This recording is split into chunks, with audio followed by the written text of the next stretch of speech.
বাঙালি বীরের জাতি, মাথা উঁচু করে থাকবো বললেন প্রধানমন্ত্রী। সার্বভৌমত্ব রক্ষায় সেনাবাহিনীকে প্রস্তুত থাকার নির্দেশ। তলা ফেটে পদ্মায় যানবাহন সহ আংশিক ডুবে গেছে ফেরি আমানত শাহ, উদ্ধার কাজ চলছে। বিএনপির সাম্প্রদায়িক অপশক্তির পৃষ্ঠপোষক বললেন ওবায়দুল কাদের। কুমিল্লার ঘটনা সাজানো নাটক, মন্তব্য ফখরুলের। এবং দায়িত্বহীন ব্যাটিংয়ের পর গাছাড়া বোলিং টাইগারদের, ইংল্যান্ডের কাছে ৮ উইকেটে হার।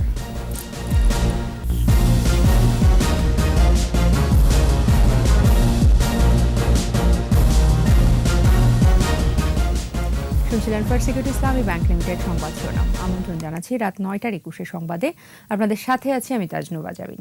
২১ টেলিভিশনের সংবাদ একই সাথে সরাসরি দেখতে পাবেন আমাদের ফেসবুক পেজ www.facebook.com/2124 অনলাইনে। সার্বভৌমত্ব রক্ষা সহ জাতীয় প্রয়োজনের সর্বোচ্চ ত্যাগ স্বীকারে প্রস্তুত থাকতে বাংলাদেশ সেনাবাহিনীকে নির্দেশনা দিয়েছেন প্রধানমন্ত্রী শেখ হাসিনা। সেনাবাহিনীর 10টি ইউনিট ও প্রতিষ্ঠানকে জাতীয় পতাকা প্রদান অনুষ্ঠানে প্রধানমন্ত্রী বলেন, রণকৌশল সহ আধুনিক প্রযুক্তিতে এই বাহিনী এখন অনেক শক্তিশালী। জাতীয় নানা ইস্যুতে সেনাবাহিনীর ভূমিকার ভূয়সী প্রশংসা করেন প্রধানমন্ত্রী। প্রণব চক্রবর্তীর রিপোর্ট। বাংলাদেশ সেনাবাহিনীর মুজিব রেজিমেন্ট ও রওশনারা রেজিমেন্টকে নতুন পতাকা হস্তান্তর ও সেনাবাহিনীর 10টি ইউনিটকে ন্যাশনাল স্ট্যান্ডার্ড প্রদান অনুষ্ঠান। সুসজ্জিত এই অনুষ্ঠানে গণভবন থেকে ভিডিও কনফারেন্সে যুক্ত হন প্রধানমন্ত্রী শেখ হাসিনা। চট্টগ্রামের আর্টিলারি সেন্টার অ্যান্ড স্কুলে পতাকা তুলে দেন সেনাবাহিনী প্রধান general SM Shafiuddin Ahmed.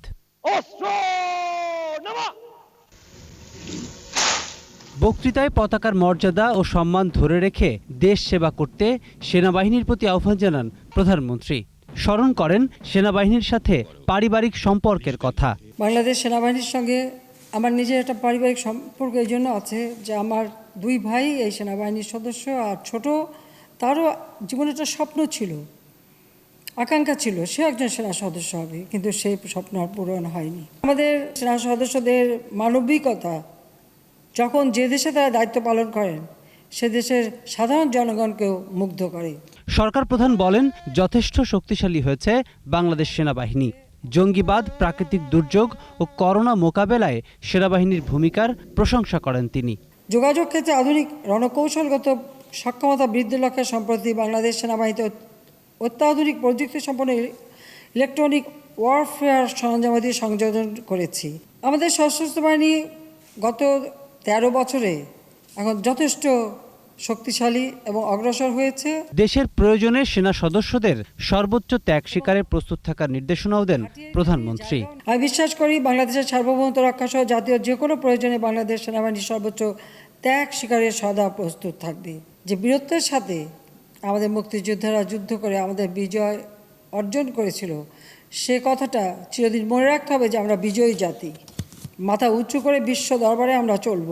Corona ভাইরাসের ভয়াবহতা বিবেচনায় সবাইকে স্বাস্থ্যবিধি মেনে চলারও আহ্বান জানান প্রধানমন্ত্রী শেখ হাসিনা। স্বাস্থ্য সুরক্ষা নীতিমালা মেনে চলবেন। প্রণব চক্রবর্তী, 21 টেলিভিশন, ঢাকা। মানিকগঞ্জের পাটুরিয়ার 5 নম্বর ফেরিঘাটে নোঙর করার পর আমানত শাহ নামের একটি রোরো ফেরি 14টি যানবাহন নিয়ে উল্টে গেছে। তলদেশের ছিদ্র দিয়ে পানি ঢুকে ফেরি উল্টে যাওয়ার ঘটনা ঘটেছে বলে অভিযোগ প্রত্যক্ষদর্শীদের। উদ্ধার কাজ চালাচ্ছে ফায়ার সার্ভিস, পুলিশ এবং BIWTCর কর্মীরা। যোগ দিয়েছে উদ্ধারকারী জাহাজ হামজা। নারায়ণগঞ্জ থেকে রওনা হয়েছে আরেকটি উদ্ধারকারী জাহাজ প্রত্যয়। সাভার, মানিকগঞ্জ ও রাজবাড়ী প্রতিনিধিদের সহায়তায় আরও বিস্তারিত জানাচ্ছেন সমর ইসলাম। প্রত্যক্ষদর্শীরা জানায়, সকাল 9টার দিকে রাজবাড়ীর দৌলতদিয়ার 5 নম্বর ঘাট থেকে রোরো ফেরি শাহ আমানত পাটুরিয়ার উদ্দেশ্যে ছেড়ে যায়। ফেরিতে 14টি কাভার্ড ভ্যান, 2টি ট্রাক, 2টি প্রাইভেট কার ও 6-7টি মোটরসাইকেল ছিল। 9:30টার দিকে ফেরি শাহ আমানত পাটুরিয়ায় পৌঁছে। সে সময় ফেরিটির তলা ফেটে ধীরে ধীরে ডুবতে থাকে। এ সময় দ্রুত ফেরিতে থাকা যানবাহন ঘাটে নামার চেষ্টা করে। মাত্র 2টি গাড়ি নামার পর কাত হয়ে আংশিক ডুবে যায় ফেরিটি। সে সময় গাড়ির চালক সহ অনেককে সাঁতরে পারে উঠতে দেখা যায়। যখন ফেরিটা ঘাটে লাগাবে তখন কয়েকজন ওদেরই লোকজন বলতেছে ফেরিতে পানি ঢুকছে, তাড়াতাড়ি দড়ি দাও রশি দাও, এরকম বলছে। তখন আমি তাকিয়ে দেখি ফেরিটা আস্তে আস্তে কায়েত হচ্ছে। আস্তে আস্তে আসি আর কালে কায়েত হয়, পরে আমরা নাইমে আস্তে আস্তে আল্লাহ বিল্লাহ করে ধরলাম। তারপরে পারে যখন চাপলো তখন আমার গাড়িটা তলিয়ে গেল। ডুবে যাওয়া ফেরিতে থাকা গাড়িগুলো পানিতে ডুবে যায়। এ সময় কয়েকটি পণ্যবাহী ট্রাক ভাসতে থাকে। বাস নাই, হালকা কোনো গাড়ি নাই। অতিরিক্ত টাক ওঠানোর কারণে, লুট বেশি নেওয়ার কারণে এই দুর্ঘটনার ক্ষতিটা হয়েছে। বিআইডব্লিউটিসি জানায়, দুর্ঘটনার পর থেকে উদ্ধার অভিযান শুরু করে ফায়ার সার্ভিস, পুলিশ, নৌবাহিনী ও বিআইডব্লিউটিসির কর্মীরা। পরে যোগ দেয় উদ্ধারকারী নৌযান হামজা। 17টা এই ট্রাক, ছোট ছোট গাড়ি, মাইক্রো বাস বলে, এবার হোন্ডা আছে, এগুলো আছে। অলরেডি 2টা তারা তখন ওই সময় নামতে পারছিলেন। এখানে কোনো জীবিত বা আহত কোনো লোক আছে কিনা সেটা অনুসন্ধান করা, জীবিত মৃত। আমরা কাভার্ড ভ্যানের যে সম্মুখ অংশ, যেখানে ড্রাইভার থাকেন, পাশে উপবিষ্ট হেল্পার থাকেন, এই অংশটুকু আমরা সার্চ করতেছি। আমাদের আবার ফেরির ভিতরে যদি কেউ থেকে থাকেন সেটা আমরা অনুসন্ধান কাজ চালিয়ে যাচ্ছি। দুর্ঘটনার পরপরই 15 থেকে 16 জনকে আহত অবস্থায় উদ্ধার করা হয়। সমর ইসলাম, 21শে টেলিভিশন। উন্নয়ন ও অগ্রযাত্রায় বড় বাধা সাম্প্রদায়িক শক্তি, আর এই অপশক্তির পৃষ্ঠপোষক বিএনপি, এমন মন্তব্য করেছেন আওয়ামী লীগের সাধারণ সম্পাদক ওবায়দুল কাদের। বলেছেন, হামলাকারীদের কোনো ছাড় দেওয়া হবে না, তাদের বিচার হবে। বিস্তারিত জানাচ্ছেন রিয়াজ সুমন। করোনাকালীন শিল্প ও বাণিজ্যের উন্নয়নে প্রধানমন্ত্রী শেখ হাসিনার ভূমিকা শীর্ষক আলোচনা সভা। আওয়ামী লীগের শিল্প ও বাণিজ্য বিষয়ক উপকমিটির অনুষ্ঠানে যোগ দেন দলের সাধারণ সম্পাদক ওবায়দুল কাদের সহ সরকারের অন্যান্য মন্ত্রী। এ সময় করোনাকালীন ব্যবসা বাণিজ্যের উন্নয়ন ও গতি ধরে রাখতে প্রধানমন্ত্রী শেখ হাসিনার অবদান তুলে ধরেন বক্তারা। উনি টাকা দিয়েছেন, আমাদের এই ব্যবসায়ীদের সাপোর্ট দিয়েছেন, সেই সময় সেটা ছিল একেবারেই মৃত্যু সঞ্জীবনীর মতো, বেঁচে থাকার মতো। তার নেতৃত্বে যে দূরদর্শিতা, সেটাই তিনি প্রমাণ রেখেছেন তাৎপর্যভাবে ব্যবসায়ীদের পাশে এবং মানুষের কাছে, শ্রমিকদের কাছে, ব্যবসায়ীদের কাছে, মালিকদের কাছে তিনি পৌঁছে গেলেন। সবাই স্বার্থ কিন্তু তিনি দেখলেন। বক্তৃতায় আওয়ামী লীগ সাধারণ সম্পাদক বলেন, জীবন ও জীবিকার মান ঠিক রেখে যুগান্তকারী ভূমিকা রেখেছেন প্রধানমন্ত্রী। আসন্ন নির্বাচনকে সামনে রেখে আন্দোলনে ব্যর্থ, নির্বাচনে ব্যর্থ হয়ে এরা আজকে দেশে অশান্তি, বিশৃঙ্খলা সৃষ্টির পায় তারা করছে। এই সাম্প্রদায়িক অপশক্তির নির্বাচযোগ্য ঠিকানা হচ্ছে বিএনপি। ওবায়দুল কাদের বলেন, সাম্প্রদায়িক হামলায় জড়িতদের ছাড় নয়, বিচারের মুখোমুখি হতে হবে।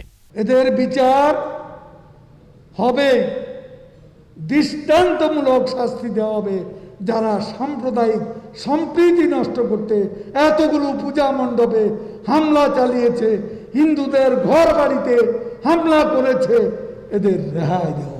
ব্যবসা বাণিজ্যের গতি ধরে রাখতে সাম্প্রদায়িকতার মূলোৎপাটন করতে হবে। এর জন্য সবার সহযোগিতাও চান ওবায়দুল কাদের। এই সাম্প্রদায়িক অপশক্তি আমাদের উন্নয়নের শত্রু। রিয়াজ সুমন, 21শে টেলিভিশন, ঢাকা। কুমিল্লার ঘটনা এবং কথিত অভিযুক্ত ইকবালকে আটক সরকারের সাজানো নাটক বলে মন্তব্য করেছেন বিএনপির মহাসচিব মির্জা ফখরুল ইসলাম আলমগীর। নয়াপল্টনে দলের কেন্দ্রীয় কার্যালয়ে সংবাদ সম্মেলনে মির্জা ফখরুল ইসলাম আলমগীর বলেন, আগামী নির্বাচনকে কেন্দ্র করে এরই মধ্যে সরকার বিএনপির নেতাকর্মীদের গ্রেফতার শুরু করেছে। সারা দেশে সাম্প্রদায়িক হামলা আওয়ামী লীগের কোন্দলের কারণে হয়েছে বলে অভিযোগ করেন বিএনপির মহাসচিব। সরকার সাম্প্রদায়িক সহিংসতা বন্ধে ব্যর্থ হয়েছে বলেও জানান বিএনপির এই নেতা।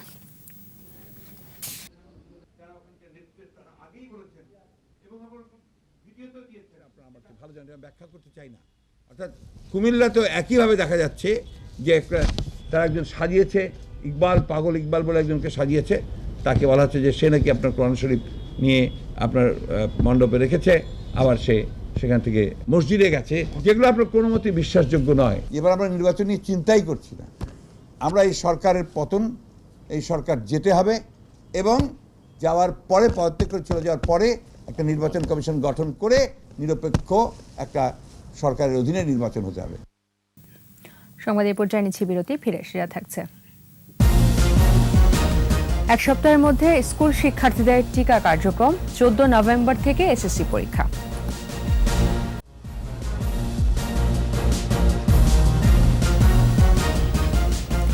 আবার আমন্ত্রণ, আপনারা দেখছেন রাত 9টার 21 সংবাদ।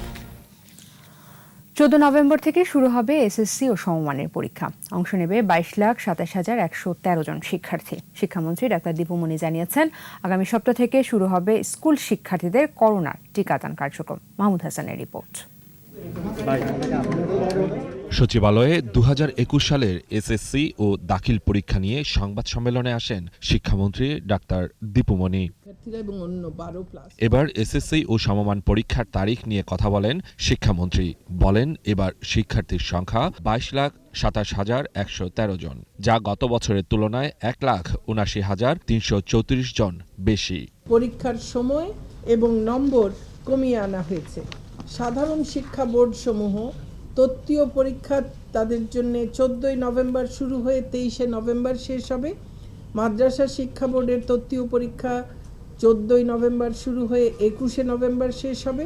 কারিগরি শিক্ষা বোর্ডের তত্ত্বীয় পরীক্ষা 14 নভেম্বর হতে শুরু হয়ে 21 নভেম্বর শেষ হবে। পরীক্ষা শুরুর আগেই অগ্রাধিকার ভিত্তিতে শিক্ষার্থীরা করোনার টিকা পাবে বলেও জানান শিক্ষামন্ত্রী। যেভাবে এখন পর্যন্ত পরিকল্পনা হয়েছে, যদি এর মধ্যে আবার পরিবর্তন না হয়, তাহলে হয়তোবা একই দিনে এক স্কুলের প্রায় সকলেই দেয়া হয়ে যাবে। তো সেক্ষেত্রে পরীক্ষার্থীরা এবং অন্য 12+ যারা আছেন সবাই পেয়ে যাবেন। শিক্ষার্থীদের সাথে অভিভাবকদের কেন্দ্রে না আসারও অনুরোধ জানান শিক্ষামন্ত্রী। অভিভাবকেরা স্বাস্থ্যবিধি মানার স্বার্থে প্রথমত না আসলে ভালো। মাহমুদ হাসান, 21 টেলিভিশন, ঢাকা। আউটসোর্সিংয়ে অবদান রাখায় 100 ব্যক্তি ও প্রতিষ্ঠানকে সম্মাননা দেবে Bangladesh association of software and information services basis. নিজ কার্যালয়ে আয়োজিত সংবাদ সম্মেলনে এ তথ্য জানিয়ে আউটসোর্সিং খাতকে এগিয়ে নিতে 20% নগদ ইনসেন্টিভের দাবি জানান বেসিস সভাপতি। বিশ্ববাজারে আউটসোর্সিংয়ে বাংলাদেশের অবস্থান দ্বিতীয় হলো প্রথম স্থানে থাকা ভারত থেকে অনেক পিছিয়ে। আগামী 11 নভেম্বর পর্যন্ত আউটসোর্সিং অ্যাওয়ার্ড বেসিস ও rg.bt লিঙ্কে নিবন্ধনের আহ্বান জানান বেসিস সভাপতি।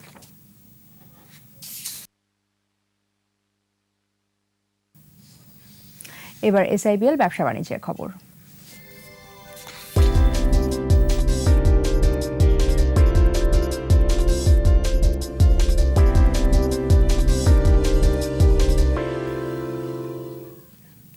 সূচক বেড়েছে দেশের পুঁজিবাজারে, কিছুটা বেড়েছে লেনদেনের পরিমাণও। বুধবার ডিএসইতে লেনদেন হওয়া 275টি প্রতিষ্ঠানের মধ্যে দর বেড়েছে 180টির, কমেছে 166টির, অপরিবর্তিত ছিল 29টির দর। ডিএসইর প্রধান সূচক ডিএসই এক্স 6 পয়েন্ট বেড়ে উঠে আসে 7011 পয়েন্টে। আর দিন শেষে ডিএসইতে লেনদেনের পরিমাণ দাঁড়ায় 1497 কোটি 25 লাখ টাকা। সূচক বেড়েছে অপর স্টক এক্সচেঞ্জ সিএসসিতেও, লেনদেন হয়েছে 42 কোটি 92 লাখ টাকা শেয়ার ও মিউচুয়াল ফান্ড।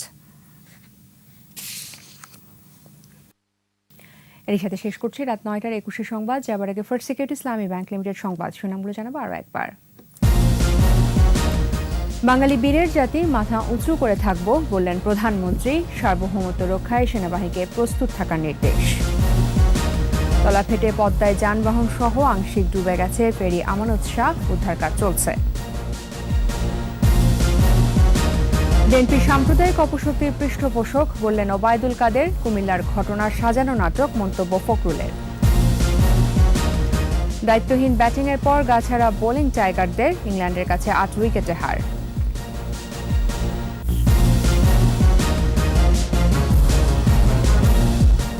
একুশে টেলিভিশনের সর্বশেষ খবর জানতে ডায়াল করুন 202 নম্বর আর ভিজিট করুন 21-tv.com এই ওয়েবসাইটে। ফেসবুকে লগ ইন করতে পারেন facebook.com/2124 অনলাইন। আমাদের পরের সংবাদ রাত 11টায় দেখার আমন্ত্রণ রইল। স্বাস্থ্যবিধি মেনে চলুন, সুস্থ থাকুন। সবাইকে ধন্যবাদ।